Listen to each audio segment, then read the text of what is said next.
میں سب سے پہلے آپ کو بتاتے چلیں 75 سال پہلے شروع ہونے والا سفر آج ویدر اسٹریٹجک کوآپریٹو پارٹنرشپ میں بدل چکا ہے۔ صدر مملکت آصف علی زرداری کا پاکستان چین سفارتی تعلقات کے 75 سال مکمل ہونے کی تقریب سے خطاب۔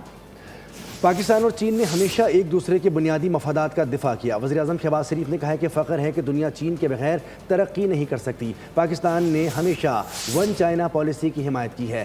سیلاب ہو یا کوئی بھی آفت، چین نے بے مثال ساتھ دیا۔ چین کی نیشنل پیپلز کانگریس کے اسٹینڈنگ کمیٹی کے وائس چیئرمین بولے، صدر پاکستان اور وزیر اعظم کا شکریہ کہ تقریب میں تشریف فرما ہیں۔ پاک چین سفارتی تعلقات کے قیام کی 75ویں سالگرہ اسلام آباد میں پرووکار تقریب کا انعقاد کیا گیا۔ خطاب میں صدر مملکت آصف علی زرداری نے کہا کہ پاکستان اور چین نے ہمیشہ ایک دوسرے کی بنیادی مفادات کا دفاع کیا۔ چین کے ساتھ دوستی پاکستان کی خارجہ پالیسی کا بنیادی ستون ہے۔ Friendship with China is the cornerstone of Pakistan's foreign policy, which enjoys total public, political, institutional support in Pakistan.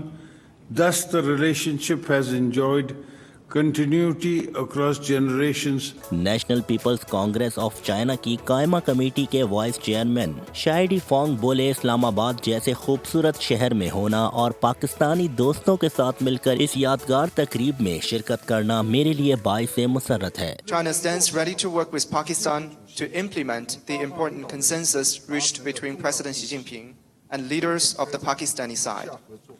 China-Pakistan relations are characterized by a high degree of political mutual trust. Pakistan اور چین کے ثقافتی لباس میں موجود بچوں نے tableau پیش کیا۔ پاکستان اور چین کے معروف گلوکار نے آواز کا جادو بھی جگایا۔ تقریب کے اختتام پر صدر مملکت آصف علی زرداری، وزیر اعظم شہباز شریف نے چینی معزز مہمانوں کے ہمراہ کیک کاٹا۔